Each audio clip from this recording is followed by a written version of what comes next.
Muy bien, entonces, siendo las 5 de la tarde ya, vamos a dar inicio a la clase del día de hoy.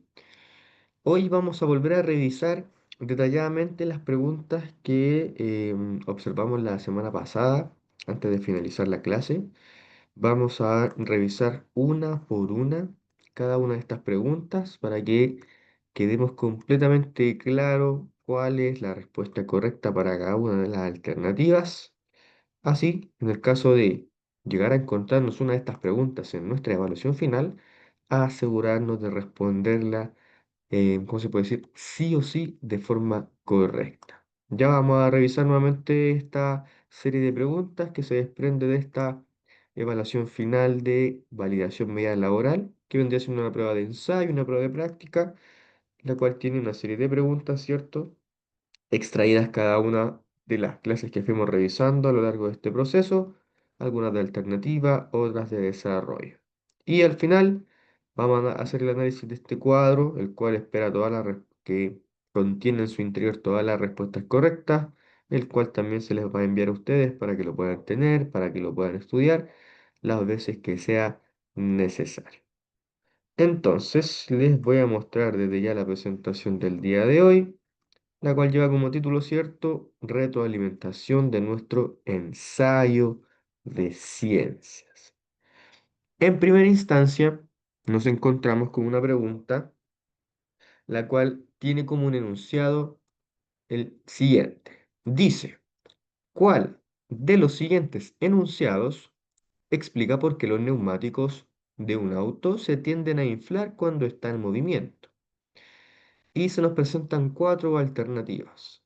La primera alternativa dice, el aumento de la temperatura a una presión constante causa aumento del volumen. La segunda alternativa dice, el aumento de la temperatura a un volumen constante va a causar un aumento de la presión. La tercera alternativa nos dice, el aumento de la masa a temperatura y volumen constante causa un aumento del volumen. Y la última alternativa nos dice que el aumento de la presión a temperatura y masa constante causa un aumento del volumen. Usted se fija, cada una de las alternativas tiene conceptos y palabras muy similares, los cuales por lo general se van repitiendo y se van presentando en un orden diferente, lo cual está hecho principalmente en dirección de confundirlos, de desorientarlos. En este caso, lo ideal sería volver a leer detalladamente el enunciado de la pregunta para poder entender cuál es la consulta que debemos responder. El enunciado básicamente nos pregunta por qué un neumático de un auto se tiende a inflar cuando está en movimiento. En este caso, la alternativa correcta vendría siendo la alternativa B, la segunda alternativa, la cual dice que un auto, o sea, el neumático de un auto se tiende a inflar cuando está en movimiento porque el aumento de la temperatura a un volumen de aire constante va a causar un aumento de la presión. Para poder alcanzar o encontrar la respuesta de esta pregunta, tenemos que hacer un poquito de recuerdo sobre lo relacionado a las energías, principalmente hablando de la energía térmica. Nosotros vimos de que cuando un cuerpo comienza a ganar temperatura, cuando comienza a aumentar su temperatura, cuando comienza a eliminar calor, las partículas que lo componen se ven envueltas o se ven enfrascadas en un mayor movimiento, en una mayor vibración, vibración que está directamente provocada por el aumento de la temperatura. En este caso, debemos pensar que dentro del neumático existe un volumen de aire, el cual lo está inflando, ¿cierto? Ese volumen de aire está contenido al interior de dicho neumático. Cuando el neumático comienza a moverse, este se calienta, ¿cierto? El material se comienza a calentar, aumentando su temperatura. Como consecuencia de este aumento de temperatura, las partículas que componen el aire que está en el interior de este neumático comienzan a moverse, comienzan a vibrar con mayor rapidez, con mayor fuerza, ¿cierto? Lo cual provoca como resultado un aumento de la presión. Esto quiere decir que las moléculas se están moviendo al interior del neumático con tanta fuerza que llega un momento en que comienzan a empujar las paredes internas del neumático hacia afuera, dando como resultado ese aumento del tamaño, básicamente como si estuviésemos inflando un poquito más el neumático. Efecto que se produce principalmente porque las partículas del aire que están en el interior del neumático comienzan a vibrar y a moverse, producto del aumento de la temperatura, y ese movimiento y vibración da como resultado el aumento del tamaño del neumático. Por ejemplo, si cambiáramos el ejercicio, tomamos una olla con agua, la colocamos en el fuego, ¿cierto? Y luego de un periodo de tiempo nosotros nos damos cuenta de que el agua hierve. El agua, cuando ya hierve y alcanza su punto de ebullición, esta agua comienza a burbujear, ¿cierto? Inconscientemente o involuntariamente el agua burbujea, se mueve, presenta un movimiento por sí solo, netamente por aumentar su temperatura. Eso también refleja que las moléculas del agua se están moviendo, las partículas se están moviendo de tal forma que se puede visualizar a simple vista ese burbujeo. Boca y En deja este caso, la el prueba. aumento de la temperatura a Después, un volumen constante, porque dentro del neumático siempre nos vamos a encontrar el mismo volumen de aire. Y como esas partículas se van a calentar, van a aumentar, vamos a ver o presenciar ese, como se puede decir, ejemplo de que el neumático está aumentando de tamaño. Alternativa correcta entonces en este caso, la segunda alternativa, alternativa B. El aumento de la temperatura de ese neumático a un volumen de aire constante que no va a cambiar, va a causar un aumento de la presión. La pregunta número 2 nos muestra un esquema de un circuito eléctrico básico. Circuito eléctrico básico, el cual está compuesto por principalmente tres componentes: una fuente de energía, un cableado o conductor eléctrico y un dispositivo de consumo. Últimamente se le agregan más elementos como por ejemplo un interruptor, una resistencia o un fusible. La imagen nos dice qué elemento del circuito eléctrico está indicando la flecha, ¿cierto? Y encontramos una flecha hacia arriba. Tenemos cuatro alternativas diferentes: batería, bobina, interruptor y resistencia eléctrica. Si nosotros observamos detalladamente el diagrama, la imagen, nos vamos a dar cuenta de que la flecha está apuntando a lo que vendría siendo el interruptor, el elemento de control. Si nosotros pensamos en un interruptor, pensamos en un dispositivo, ¿cierto? Que por lo general es un botón, el cual enciende o apaga un dispositivo. Si yo aprieto el interruptor y enciendo el dispositivo, voy a permitir el flujo constante de energía eléctrica adentro del circuito. Si yo apago el interruptor, voy a hacer que se interrumpa el flujo de corriente eléctrica. Por lo tanto, voy a apagar el dispositivo. Voy a volver a encender el interruptor va a permitir el flujo eléctrico y la ampolleta se va a encender. Voy a apagar el interruptor, voy a cortar, a interrumpir el flujo eléctrico y la ampolleta se va a apagar. En este caso entonces, como la flecha apunta hacia arriba, la respuesta correcta vendría siendo el interruptor. La C. Exacto. Aquí tenemos otro ejemplo, por ejemplo, la misma, exactamente la misma imagen, solamente se le cambiaron o se le borraron los nombres, ¿cierto? Es exactamente la misma imagen que tiene como diferencia que una tiene los nombres, otra no. Si veis arriba, elemento de interruptor, elemento de control. Si la flecha hubiese apuntado hacia la izquierda, a la pila o al generador.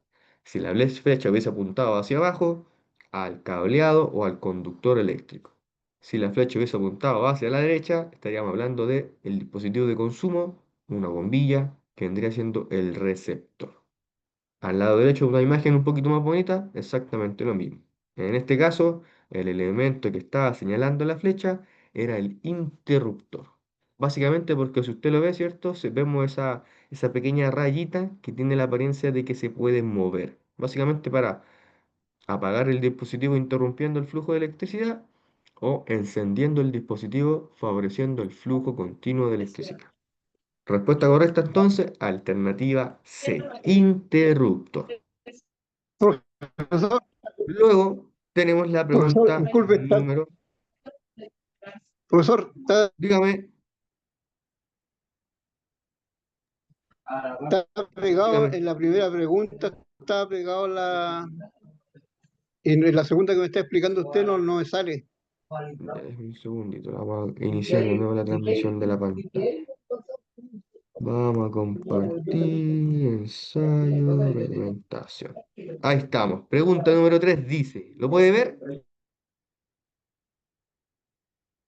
Sí, No, se ve. no me sale, no la veo. Pregunta número 3 sale. Sí, ya, perfecto. Profe, ¿podría dejar 2 segundos la imagen de la pregunta número 2? La pregunta número 2, déjeme devolverme al tiro.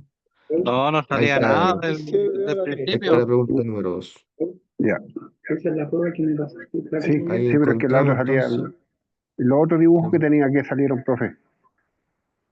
déjeme sacar esto de atrás, vamos a colocarlo en modo aquí. Entonces, pregunta Ya se, número se 3. pasó, se pasó, se Ahí sí, pasó. pregunta número 3. Ya. Pasó. Ahora, la pregunta número 3 nos muestra lo que vendría siendo una cadena trófica o una cadena alimenticia. Esto nosotros lo vimos también en una clase de donde hablamos sobre la conservación del medio ambiente, hablamos sobre el concepto de ecosistema. Y vimos esta imagen, por ejemplo, en donde nosotros hablamos de que una cadena trófica mostraba cómo los nutrientes se iban a traspasar de un individuo o de un organismo a otro. En este caso, siempre nosotros teníamos que visualizar cuál era nuestro elemento productor, el organismo que iba a ser capaz de producir su propio alimento. Por ejemplo, en esa imagen, el productor era una planta, un organismo vivo capaz de producir su propio alimento. Gracias al sol, al agua y al proceso de fotosíntesis, la planta puede producir su propio alimento y por lo tanto no necesita ir a buscar los nutrientes del medio externo. La pregunta nos dice, si se introduce un consumidor secundario a la siguiente cadena alimenticia, ¿con cuál de los organismos mostrados competirá por el alimento? Y se nos presenta la siguiente cadena trófica compuesta por güiros, lapas, erizos y seres humanos. Al igual que en esta imagen, nosotros tenemos que definir en primera instancia cuál vendría siendo el productor. Y si nosotros lo pensamos detalladamente, un güiro, ¿ya? Es una alga, el cual tiene características muy similares a una planta. Solamente de que una alga, ¿cierto?, puede desarrollarse y convivir bajo la superficie marina, bajo la superficie del agua. Entonces, en este caso, el güiro va a representar a nuestro productor. Luego tenemos las lapas, que van a formar parte de los consumidores primarios, el primer organismo que se va a alimentar de los güiros para adquirir los nutrientes. Luego tenemos los erizos, que van a representar nuestro consumidor secundario, el segundo organismo de esta cadena, el cual se va a alimentar de las lapas para adquirir los nutrientes que en algún momento las lapas adquirieron de los güiros. Y luego tenemos los seres humanos, que representan el consumidor terciario, el organismo más desarrollado dentro de la línea evolutiva, el cual se va a alimentar de los erizos para adquirir los nutrientes que en algún momento el erizo adquirió de las lapas, que en algún momento la lapa adquirió de los huevos.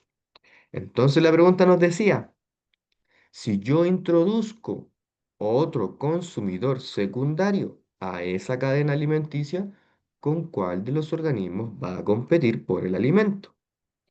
Si en esta cadena compuesta por güiros, lapas, erizos y seres humanos, nuestros erizos representan a nuestro consumidor secundario, Si yo agrego otro consumidor secundario, por ejemplo, un cangrejo, un pulpo, un pez o otra especie de molusco que pueda convivir en la misma población marina, esta especie va a competir directamente con los erizos. Por ejemplo, un cangrejo puede representar otro consumidor secundario y este cangrejo va a competir con el erizo para poder alimentarse de las lapas. Ahora, no solamente va a haber un consumidor secundario, sino que van a haber dos consumidores que van a estar compitiendo por el mismo alimento que vendrían siendo las lapas. Por lo tanto, la respuesta correcta en este caso era la Sí. alternativa C, la tercera alternativa. Los erizos. Como los erizos representan nuestro consumidor secundario en esa cadena trófica, si yo agrego otro consumidor secundario, va a competir directamente con los erizos para poder alimentarse. Ya.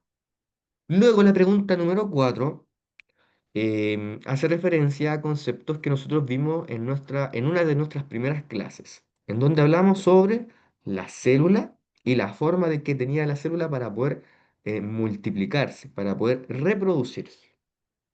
Y nosotros hablamos sobre el proceso de mitosis y cómo la mitosis era importante durante el desarrollo del organismo en crecimiento. La pregunta relacionada o enfocada en la mitosis es una pregunta de desarrollo. Por lo tanto, esto le da la probabilidad a cada uno de ustedes que tengan, ¿cómo se puede decir? Una mayor probabilidad de contestar de manera correcta. Básicamente aquí lo que usted tiene que hacer es saber fundamentar su respuesta.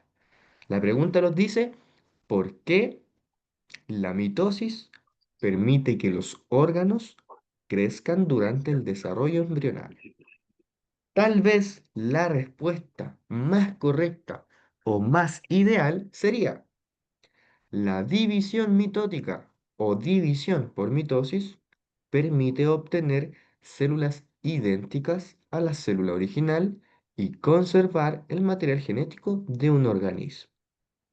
O tal vez podría decir que la mitosis permite el crecimiento y la multiplicación celular necesaria para formar los diferentes tejidos y órganos del organismo en desarrollo. También podría decir usted que la mitosis es un proceso en donde las células se especializan y adquieren funciones específicas en el organismo gracias a la diferenciación celular. Es por eso que podemos encontrar en nuestro cuerpo humano diferentes formas y presentaciones de células. Por ejemplo, una neurona de nuestro sistema nervioso central, una célula, por ejemplo, del músculo estriado que está presente en los músculos, una célula, por ejemplo, de los osteofitos relacionada a nuestros huesos, células que son completamente diferentes y que a medida que se van multiplicando y reproduciendo, las células nuevas, las células hijas, tienen que cumplir exactamente las mismas funciones. Ya, lo importante de la mitosis es que permite que las nuevas células que se están creando sean completamente idénticas a las células iniciales. Y eso permite conservar la información que vendría siendo nuestro ADN y al mismo tiempo que puedan cumplir funciones específicas. Por ejemplo, una célula de nuestro corazón lleva 30 años viviendo, cumpliendo exactamente la misma función que permite al corazón la contracción del músculo y así poder bombear sangre a todo nuestro cuerpo. Llega un momento en que esas células deben recambiarse, ¿cierto? Debe haber un recambio celular, producto del paso de los años. Entonces, las células por mitosis se van a multiplicar, van a volver a ocupar ese mismo espacio y van a tener que cumplir exactamente la misma función que las células anteriores a ellas. Y eso se debe gracias a la mitosis y al resguardo de la información genética, que vendría siendo nuestro ADN. Como le decía, hay quizás más de una posibilidad de respuesta correcta. Lo más cercano a la perfección sería que la mitosis permite obtener células idénticas a la célula original y conservar el material genético, o sea, el ADN de un organismo. Luego nos encontramos con la pregunta número 5, la cual nos muestra un gráfico y nos pide observar y responder una pregunta determinada. Dice, el siguiente gráfico muestra la variación de la concentración de anticuerpos de una persona que ha experimentado un proceso infeccioso. O sea, estamos hablando de un cuadro el cual nos muestra la concentración de anticuerpos, o sea, células de nuestro sistema inmune en una persona que está cursando una enfermedad. Vemos en un eje vertical la concentración sanguínea de anticuerpos. Eso quiere decir la cantidad de células que están flotando en nuestra sangre. Y en la otra rayita, en la horizontal, encontramos el tiempo en semanas, de 0 a 8 semanas. Podemos ver que entre la semana 1 y semana 2, ¿cierto? La curva aumenta un poquitito. Entre la semana 3 y semana 4 esta desciende. Y desde la semana 4 en adelante hasta aproximadamente la semana 6, esa curva asciende exponencialmente, alcanzando un pic. Y desde la semana 6 en adelante comienza a descender nuevamente. La pregunta dice, ¿cuál podría ser la causa de que la curva haya descendido desde la semana 6 en adelante? Si observamos el título del cuadro, dice variación de la concentración de anticuerpos.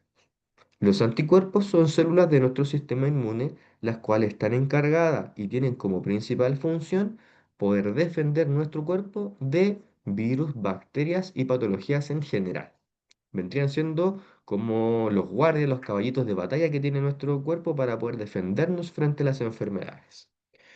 Ya el título o la introducción al cuadro nos decía de que nos muestra la concentración de anticuerpos de una persona que ha experimentado un proceso infeccioso. Entonces nosotros podríamos pensar de que desde la semana 0, yo, por ejemplo, comencé a sentir algunos síntomas. Tuve tos, tuve dolor de cabeza, los cuales tomé unas pastillas, un paracetamol, un jarabe y me sentí bien. Dentro de la segunda semana del mes, semana número 3 del mes, me sentí súper bien. Pero llegando a fin de mes, a la semana 4 comencé a tener tos, fiebre, dolor muscular, ¿cómo se puede decir? Malestar general.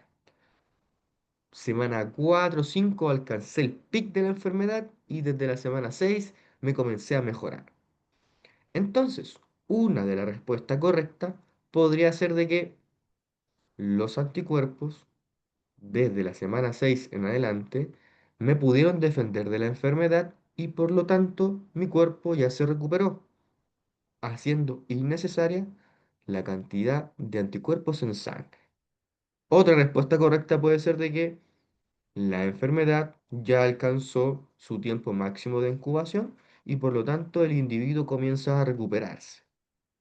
Otra respuesta correcta podría ser de que desde la semana 6 la curva desciende porque el individuo, el sujeto que estaba enfermo, tomó un tratamiento médico, el tratamiento ya cumplió su función, el individuo se sanó y por lo tanto las células de nuestros anticuerpos ya no son necesarias. Esa vendría siendo esa es la respuesta más correcta o la más ideal. Desde la semana 6 la curva desciende porque el tratamiento aplicado a la infección ha causado su efecto y por ende se observa una recuperación. Como el individuo ya se tomó sus medicamentos y se mejoró de su enfermedad, estas células ya no tienen a qué combatir. Por lo tanto, van desapareciendo exponencialmente. ¿Cómo se puede decir? Pasa el tiempo. Como ya terminó su trabajo, estas células entran en un proceso de muerte celular programado y basta solamente que nuestro cuerpo reconozca nuevamente cualquier virus o infección asociada para que nuestro cuerpo vuelva a crear estos anticuerpos. Entonces, ¿cuál podría ser la razón por la cual esa curva comienza a descender desde la semana 6? Porque el tratamiento aplicado a la infección ha causado efecto y por lo tanto se observa una recuperación. Como ya el individuo se recuperó, se encuentra sano, las células de anticuerpos no son necesarias y estas van desapareciendo. Luego, en la pregunta número 6, nos pide recordar algunos conceptos relacionados con la clase de fuerza y movimiento. La pregunta número 6 nos dice, de un ejemplo de la aplicación de una fuerza en la vida cotidiana y fundamente su respuesta. O sea, dice solo de un ejemplo, uno solo. Aquí usted puede pensar en lo que vendría siendo el desarrollo de su vida cotidiana y darse cuenta de que durante el día a día nosotros aplicamos un sinfín de fuerzas a lo que vendría siendo los objetos que nos rodean. Algunos de los ejemplos de aplicación de una fuerza más comunes en el día a día podrían ser empujar una puerta para abrirla, ¿cierto? Yo entro en contacto con este objeto, le aplico una fuerza de empuje, favorezco de que la puerta se mueva y así me permita el paso a una habitación, a mi casa, a un lugar determinado. Segundo ejemplo, levantar un objeto del piso. Constantemente nosotros estamos tomando objetos del piso, por ejemplo, se nos cae un papel, se nos cae un lápiz, levantamos un bolso, una prenda de vestir del suelo.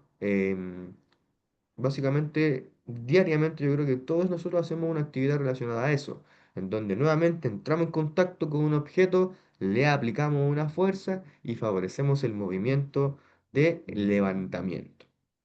Tercer ejemplo, patear una pelota, ¿cierto? Si lo pensamos en un deporte, por lo general tenemos muchos ejemplos asociados a la aplicación de una fuerza. Si pensamos en el fútbol, voy a golpear una pelota. Si pensamos en el golf, voy a golpear una pelotita con un bastón. Si pensamos en el tenis, voy a golpear una pelota con mi raqueta, aplicando una fuerza de diferentes formas.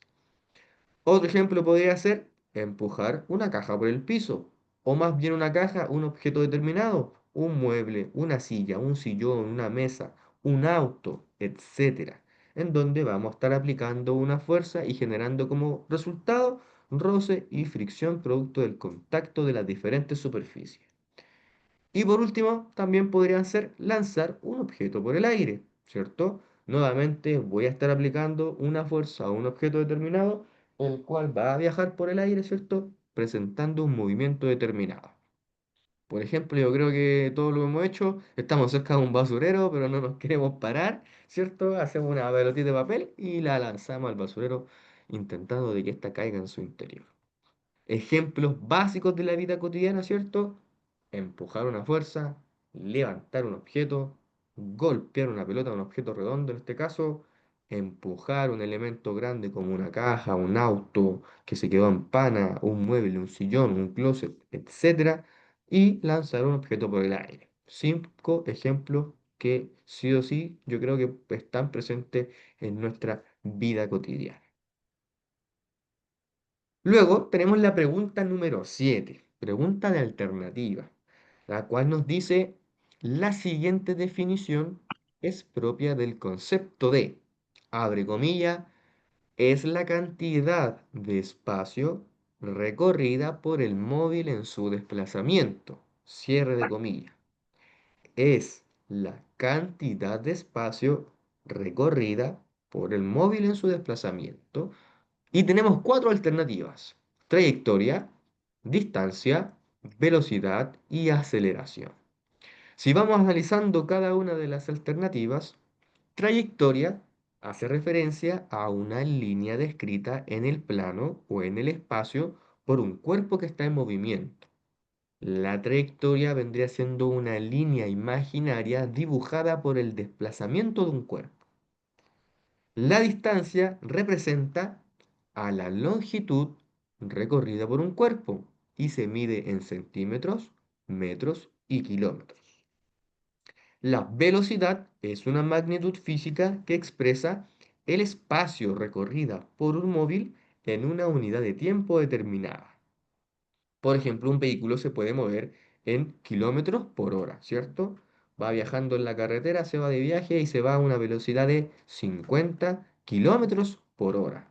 La referencia entre cuánto espacio de tiempo recorre en un periodo de tiempo determinado.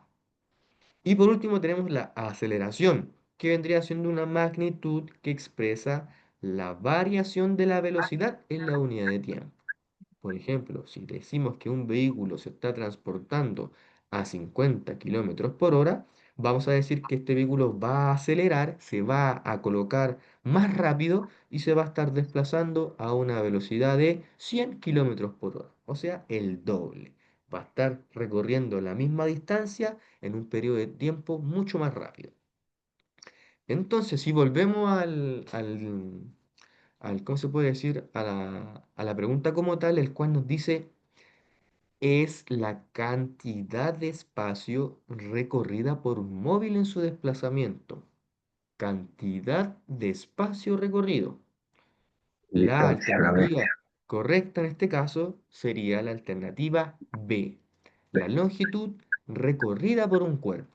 Son dos oraciones que dicen lo mismo utilizando diferentes palabras, ¿cierto?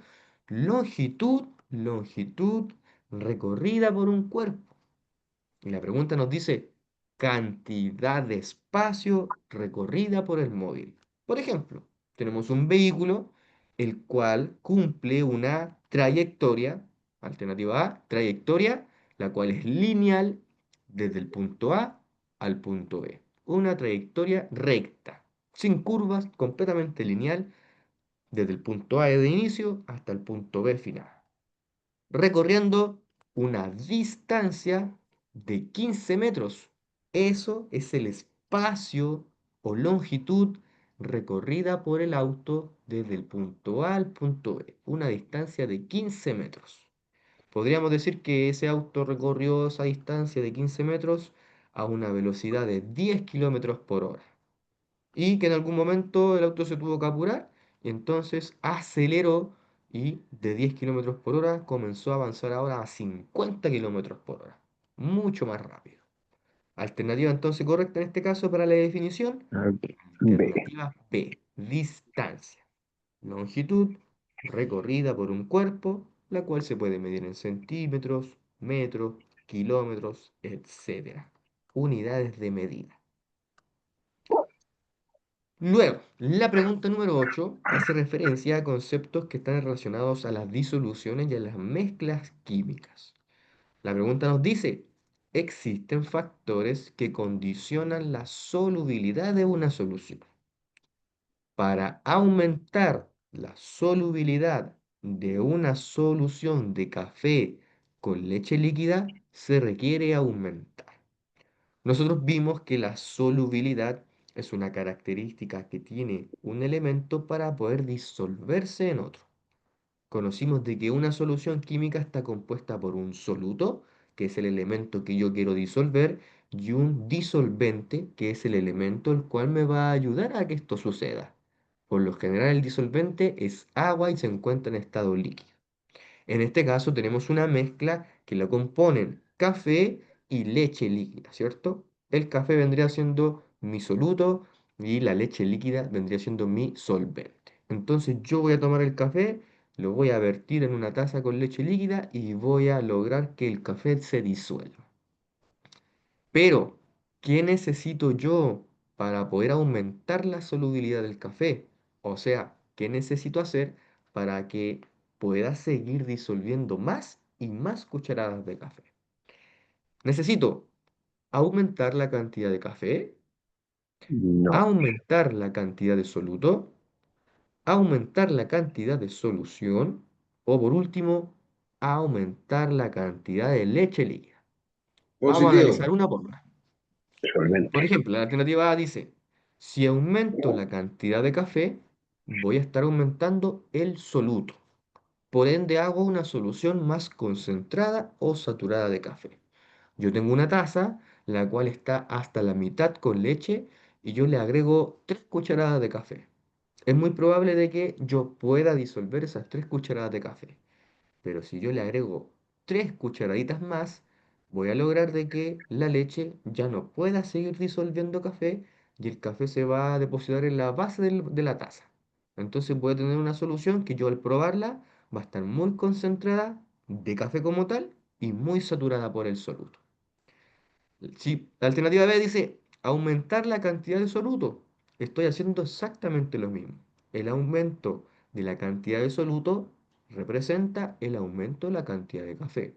Exactamente lo mismo. La alternativa C dice aumentar la cantidad de la solución. Perfecto.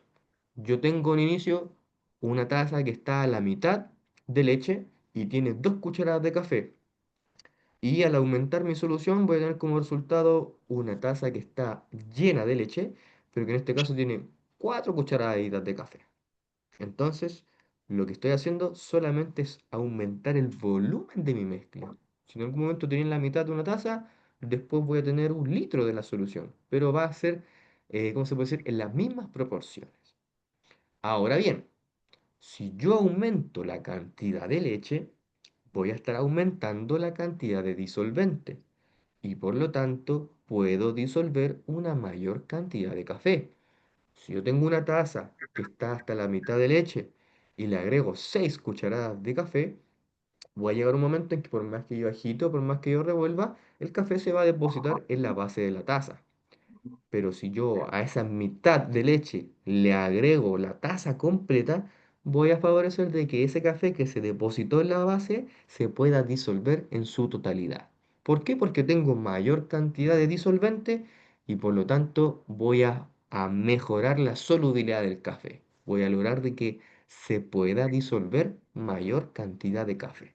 En este caso, alternativa correcta, D. alternativa D.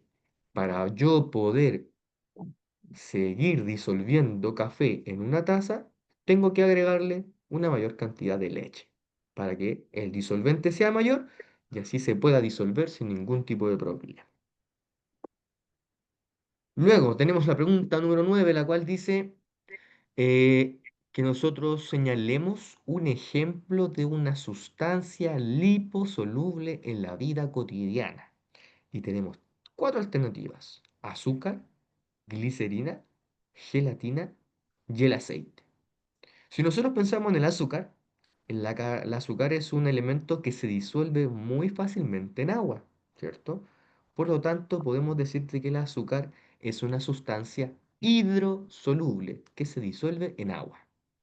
Si Aceite. pensamos en la glicerina es un elemento líquido utilizado principalmente en el área clínica, la cual también es una sustancia hidrosoluble, o sea que se disuelve muy fácilmente en agua.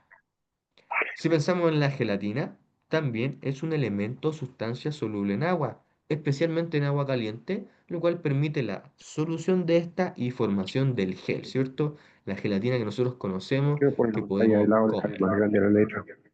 Y por último, tenemos lo que vendría siendo aceite. El aceite es un elemento el cual tiene características grasas, lipídicas. O sea, que va a tener una mayor relación con todo lo relacionado a eso, a grasas y aceites. Si pensamos, ¿yo puedo juntar agua con aceite? No. Por más que lo intente mezclar y revolver, va a llegar un momento en que ambos elementos se van a separar porque no tienen afinidad química. En este caso, la única sustancia liposoluble vendría siendo el aceite. Si yo mezclo 2 botellitas de aceite en un sartén, estos dos líquidos se van a mezclar sin ningún tipo de problema. Pero si yo mezclo en un sartén agua y aceite, estos dos no se van a poder mezclar. Entonces la alternativa correcta en este caso sería alternativa D, el aceite, ya que es una sustancia la cual se puede disolver en grasas, en aceites o grasas líquidas. La definición o comparación: una sustancia hidrosoluble es aquella que se disuelve fácilmente en agua, producto que sus moléculas tienen mucha afinidad con las moléculas de agua. Por el contrario, una sustancia liposoluble es aquella que se puede disolver solamente en otras grasas, en otros aceites o en solventes orgánicos no polares. Respuesta correcta entonces, alternativa D. La única sustancia liposoluble de esas cuatro, el aceite, el único elemento que se puede disolver en otro aceite. Y por último tenemos esta pregunta, la cual dice: mencione una característica que poseen los alimentos no saludables desde la mirada nutricional. Una de las principales características que poseen los alimentos no saludables desde la mirada nutricional vendrían siendo tres principales. El alto contenido de grasas saturadas que estos elementos contienen, el alto nivel de azúcares añadidas o también las altas cantidades de sodio o sal. ¿Y por qué vendría siendo esto negativo? Las altas cantidades de grasas saturadas elevan el colesterol malo denominado como LDL, elemento partícipe que se puede decir que produce un aumento en el riesgo de enfermedades cardíacas, como por ejemplo un accidente cerebrovascular, un infarto agudo del miocardio, producto de que este colesterol malo viaja por nuestras arterias tapando algunos de estos conductos, dando como resultado una enfermedad cardíaca. Altos niveles de azúcares añadidos contribuyen a la formación y a la presentación de diferentes patologías, como por ejemplo la diabetes, la obesidad y obviamente alteraciones del tipo dental, como por ejemplo las caries. Y por último, altos niveles de sodio o excesivos niveles de sodio de sal en las comidas puede causar hipertensión arterial y problemas renales. ¿Por qué problemas renales? Porque mis riñones tienen que trabajar el doble para poder purificar y limpiar esa sangre que tiene altos niveles de sal. Y si mi sangre tiene altos niveles de sal, voy a estar alterando el funcionamiento de mi corazón y de mi sistema cardiovascular o circulatorio. Algunos de los ejemplos de alimentos no saludables: papas fritas, ¿cierto? Alimentos que son ricas en grasas saturadas y sal. Galletas industriales, las cuales están o presentan altos niveles de azúcares y grasas transaturadas. Y los denominados refrescos azucarados, ¿cierto? Las bebidas gaseosas. La Coca-Cola, la Fanta, Sprite, etcétera. Por lo general, si pensamos en alimentos no saludables, nos estamos yendo básicamente al mundo de la comida rápida, ¿cierto? Hamburguesa, pizzas, papas fritas, hot dog, pollo frito, cabrita, ¿cierto? Aparecen unos pastelitos, caramelos, donas, elementos que tienen altos niveles de grasas, altos niveles de azúcar y algunos altos niveles de concentraciones de sodio o sal.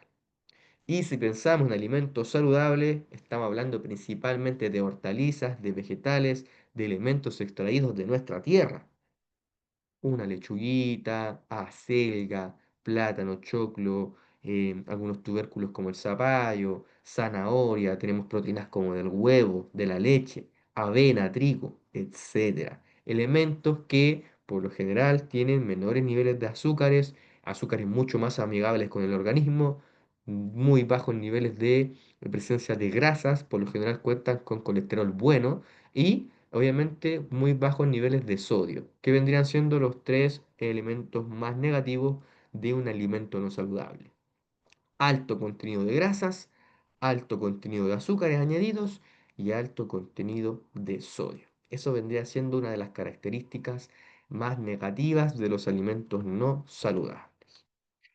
Ahora bien, yo aquí tengo un cuadro que vendría siendo este que aparece aquí al final, el cual contiene en su interior las alternativas correctas de alguna de las preguntas y alguna respuesta, ¿cómo se puede decir?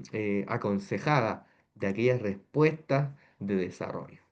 Yo ahora a continuación se los voy a enviar por el chat de este grupo. Tengo entendido que al finalizar esta clase también se los van a enviar a su WhatsApp. La señorita Miriam les va a mandar a su WhatsApp, al grupo que tienen con ella, toda la información necesaria a lo que vendría siendo el ensayo que acabamos de revisar y las respuestas correctas. De todas maneras, se las envío aquí al chat. Cualquier duda, cualquier consulta, de todas maneras, yo igual les voy a dejar mi número telefónico nuevamente. Si usted quiere, me escribe directamente a mi WhatsApp. Yo le puedo enviar nuevamente la clase, las preguntas, la respuesta y su desarrollo. 84 70 87 28 Felipe Ciencia. Cualquier duda que usted tenga, me mande un mensajito y yo se lo puedo enviar esta información directamente a su teléfono. Perfecto. Entonces, como es de costumbre todas las semanas, vamos a pasar una pequeña asistencia. Yo aquí ahí tengo a varios que ya tengo anotados, varios que tengo presentes. En el caso de que escuche su nombre, por favor me responde y así dejamos la asistencia del día de hoy completamente ok. En primera instancia tengo a don Alexander Adín. Don Alexander ya lo tengo presente para su tranquilidad, ya quedó presente desde un inicio. Don Miguel Aravena. Don Miguel Aravena. Tengo a don Porfirio Araya. Don Porfirio ya lo tengo presente también, está lista su asistencia el día de hoy. Tengo a don Ya. Tomás Calizaya. También don Tomás, lista su asistencia el día de hoy. Tomás Calizaya ya está presente. Tengo ahora a la señorita Jocelyn Chacón. Jocelyn Chacón. Continúo con don Luis Cortés. Don Luis ya lo tengo presente para su tranquilidad. Está lista su asistencia el día de hoy. Don Juan Guerrero. Don Juan Guerrero, lo acabo de ver conectado, don Juan, si no me equivoco. Perfecto. Presente, señor. Muchísimas gracias. Continúo con don Ricardo Hidalgo. Don Ricardo Hidalgo. Vamos a ver. Tengo a don Tomás Higuera, también está presente don Tomás para su tranquilidad, ya está presente, lista su asistencia. Presente, profesor. Continúo, muchísimas gracias. Continúo con don Rafael Huenupil. Rafael, Presente, profe, presente. muchísimas gracias, don Rafael, lo dejamos presente. Continúo con don Daniel Yancapán. Don Presente, Daniel, profe, presente. muchísimas gracias, estimado presente. Don Alejandro Núñez, don Alejandro ya está presente, ya lo tengo, tengo lista su asistencia. Don Daniel Olivares, también don Daniel, lo Presente. tengo presente, muchísimas gracias. Tengo presente también a don Venancio Painevilo, ya está lista la asistencia de don Venancio.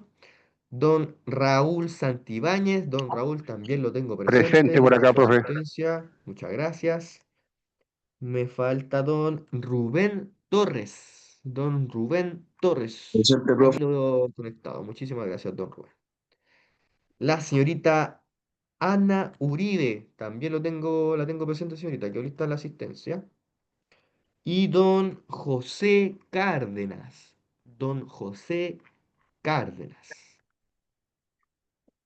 Perfecto. Con eso ya estaríamos listos con la asistencia del día de hoy. Ya. Eh, Cumplo con recordar que es necesario de que en el caso de que a ustedes se les envíe el certificado para poder rendir su evaluación final, es necesario que usted los descargue, que los guarde, porque algunos de ustedes tienen en su WhatsApp la configuración de mensajes temporales. Por lo tanto, es muy probable que en algún momento le envíen ese certificado y si usted no lo guarda o no lo descarga, este se le va a borrar y lo va a tener que solicitar nuevamente. Entonces, ponga atención a que si le llega cualquier tipo de documento, descargarlo, guardarlo en su poder, ya que estos son fundamentales para que usted pueda rendir su prueba al finalizar este proceso. Cualquier duda, cualquier consulta, mándeme un mensajito, mándeme un WhatsApp y yo se lo puedo responder a la brevedad, ya sea